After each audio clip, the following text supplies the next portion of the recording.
Hi, I'm making this video because I recently came across a case while doing some legal research, and the case disturbed me. So it's a lawsuit by a Blue Valley parent, a father against Blue Valley. The father has a daughter, had a daughter who started kindergarten in the Blue Valley school in 2018, and she started to get bullied and apparently molested by a classmate, a boy, in November. So the boy would make advances to her, kiss her, and when she rejected his advances, the boy started to take things from her, threatened to hurt her, and he told other kids not to play with her. So he targeted her, isolated her, and tried to exclude her. Even though the girl's parents reported the incidents multiple times, things progressively escalated, and by the time school year ended, the boy was exposing himself and making her touch his penis. And he also pulled her pants down and touched her vagina in the middle of the classroom. So things had come to that, from kissing in November 2018 to an apparent sexual assault in May 2019. And these, both the boy and the girl, are kindergarteners. They were kindergarteners at that time. So after that May incident, that apparent sexual assault, the parents transferred their daughter to another Blue Valley school, and she started to be treated for anxiety and PTSD. Then the father sued Blue Valley in 2020. After the lawsuit started, Blue Valley wanted the court to order a mental evaluation of the girl, and the court did. So the court appointed a third-party expert to evaluate her, and the girl went through a mental evaluation conducted by the expert. So all the shortcomings, weaknesses, issues, struggles uh, she had, all the embarrassing details about an 8-year-old girl, an 8-year-old girl who already experienced some things that she should have never experienced. Uh, so are totally exposed. So she stands naked in front of the opposing party in a lawsuit. She stands naked in front of the opposing counsel so that everyone can dig up dirt on her. Uh, so that's like dissecting a frog in a science class. You take a frog, you cut it open, expose all its insides, and make comments, judge what you see. Oh, look at this liver. Oh, look at this heart. So they treated her that way. They cut her open, and so imagine that they subject your child to something like that. Must have been unbearable for the girl's parents. But that wasn't enough. So the court ordered the mental evaluation wasn't enough. Blue Valley also wants to depose her. So Blue Valley's trial lawyers want to question her pretty much everything, pretty much about everything about her life. So she has to answer all their questions under oath. So she has to answer. She can't avoid answering the questions. She can't take the fifth like they do in movies and criminal trials.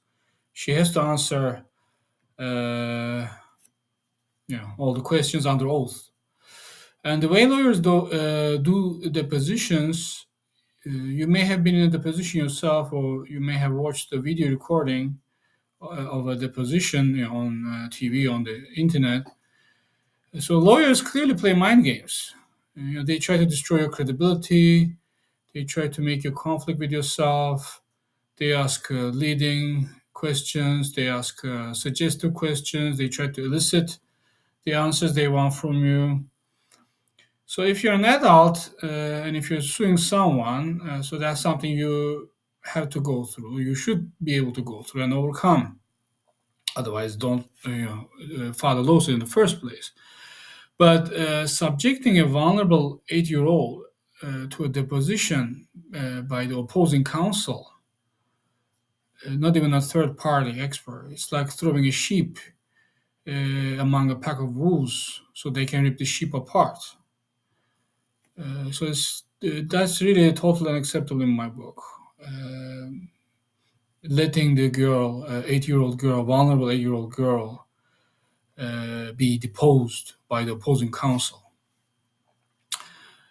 Naturally, the parents objected to the deposition, and they said she was already questioned by multiple school officials when the incidents happened, and especially that last incident that happened in May. So 3 people were involved in the school's investigation: the classroom teacher, the school counselor, the principal. So she was already questioned at that time by those people. Her parents were already deposed, both of her parents. So in case the parents were making up stuff, they lied, brainwashed their child into thinking that she was sexually assaulted. They implanted false memories in their daughter. Like science fiction movies. Uh, in case something like that happened, parents were just making troubles. And she already went through a court-ordered mental evaluation. So why do you still want to depose a vulnerable 8-year-old girl and question her about the things that happened 2, 3 years ago?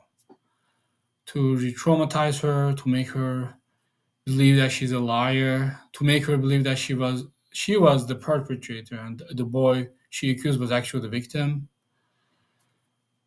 But the court ordered the deposition, and Blue Valley deposed the girl, and it's clear. So a few months later, the parties settled before going to trial.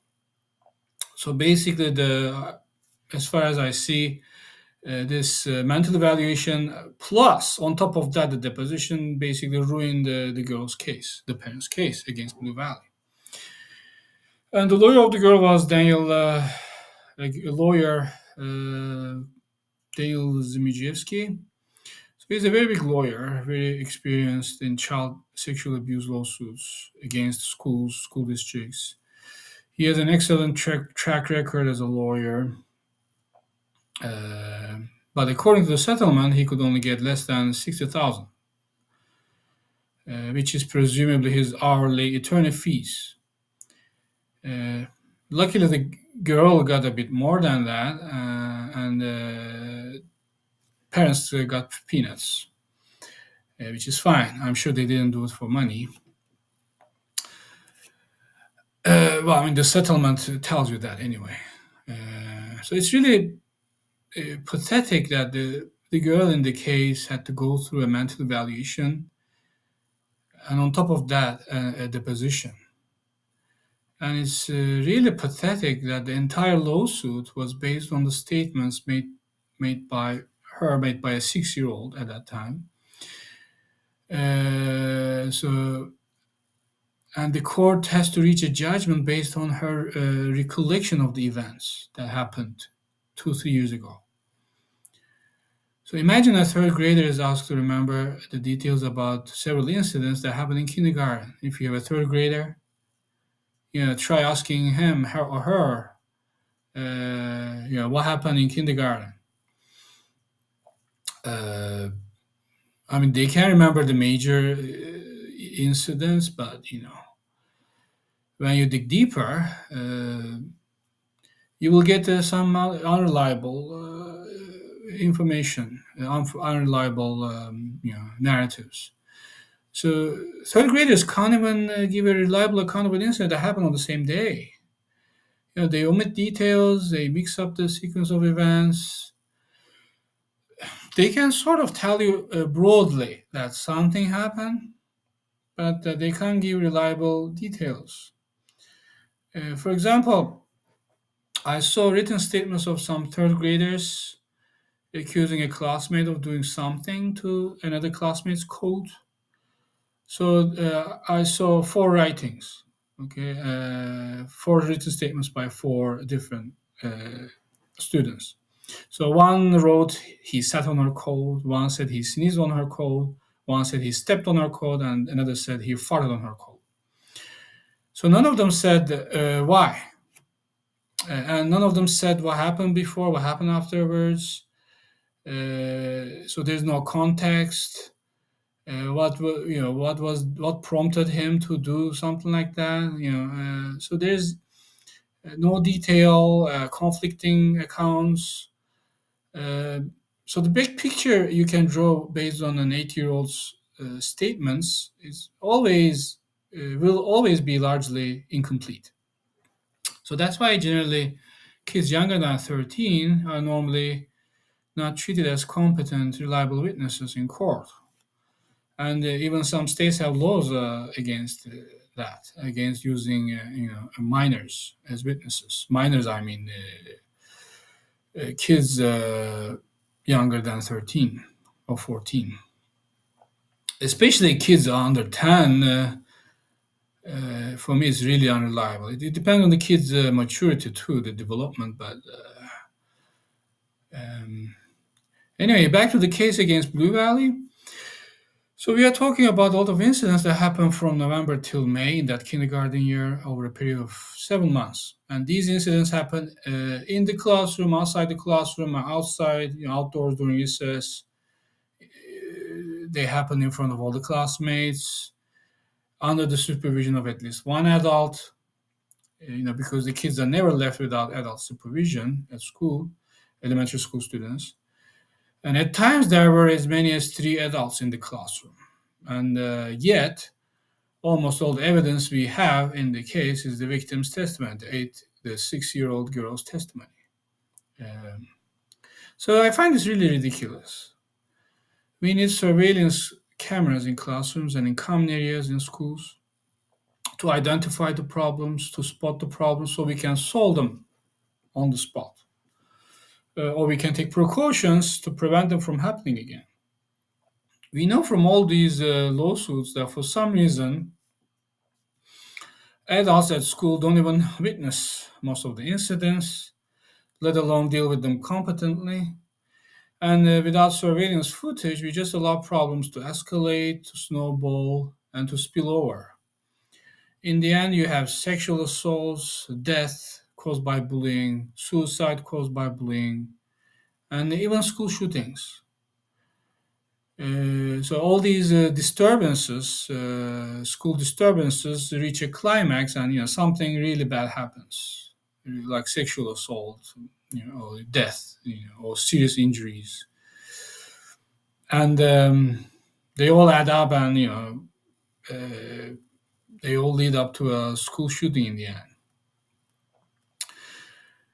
In some cases, so oppose installing surveillance cameras in schools if you want to cover up bullying, if you want to cover up sexual assault, if you want schools to remain unaccountable.